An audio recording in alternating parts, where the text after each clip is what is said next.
धूल और रक्त से भरी जमीन पर सूर्यपुत्र कर्ण अर्जुन के सामने खड़ा था, लेकिन उस दिन उसका तेज बुझ चुका था।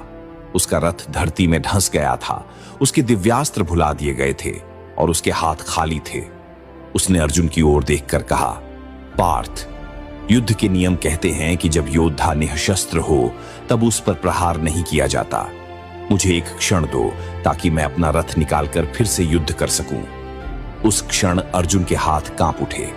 कर्ण का तेज, उसकी शौर्य गाथाएं, उसकी वीरता सब अर्जुन की आंखों में तैर उठी।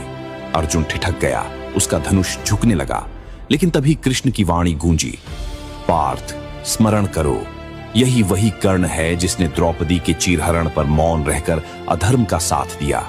यही वही कर्ण है जिसने अभिमन्यु को निर्दयता से घेर कर मारने में भाग लिया। तब धर्म कहां था? तब किसने युद्ध के नियमों की बात की?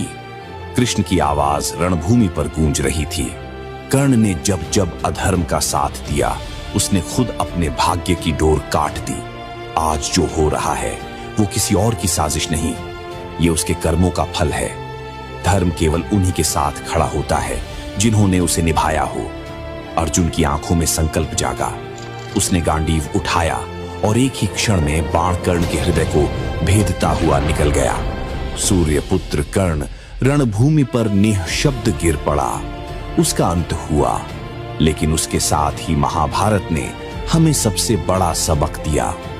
शक्ति कितनी भी बड़ी हो, यदि जीवन में धर्म न हो तो भाग्य अंततः आपको घुटनों पर ले ही आता है।